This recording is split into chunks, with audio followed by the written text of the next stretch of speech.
কত বড় সাহস দেখছেন নি? হ্যাঁ, দিনের দুপুরে এখান থেকে মাল নিয়ে যাচ্ছে, ইন্ডিয়ান থেকে অবৈধ মাল, মনে করেন মদের বোতল এবং নাসির বিড়ি, মনে করেন যেটা বাংলাদেশের জন্য, বিটিআরের জন্য অবৈধ। এটা নাসির বিড়ি, এই যে বাতিটা দেখা যাচ্ছে, বাতিটা এই দিক থেকে নিয়ে যাচ্ছে এইমাত্র 4 জন মানুষ। ওই যে যাইতেছে, একটু জুম করে দেখায়, ওই যে যাইতেছেন বাড়ির চিপা, দেখুন ওই যে মানুষগুলা, দেখুন কতগুলো বস্তা মদের বোতল এবং নাসির বিড়ি, সেগুলো এখান থেকে সংগ্রহ করছে ইন্ডিয়া গাড়োর কাছ থেকে। এবং এই দিক দিয়ে উপরে বসে রয়েছে আবার বিটিআর। বিটিআর তারা দেখছে না, কারণ দিনের দুপুর, তারপরে দেখা যাচ্ছে না, কারণ দেখা যাবে কীভাবে এই এত বড় জঙ্গলার ভিতরে। তারা তো ডাইরেক্ট ময়দান দিয়ে যাইতেছে, কিন্তু সে তো বসে রয়েছে জঙ্গলার ভিতরে। এত বড় সাবাস, বুঝতেছি না।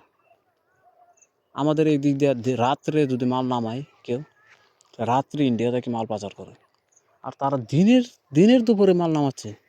এত বড় সাহস, বাপ রে বাপ। আমি ভিডিওটা করছি অল্প, আপনাদের কাছে দেওয়ার চেষ্টা করবো দেখার জন্য। দেখুন আমাদের এলাকার মানুষগুলা কতটুকু বড় কলিজা তারা, দিনের দুপুরে পুলিশকে, বিটিআরকে ফাঁকি দিয়ে তারা এরকমভাবে মাল নামাচ্ছে। হ্যাঁ, আশ্চর্যের কথাবার্তা এটা।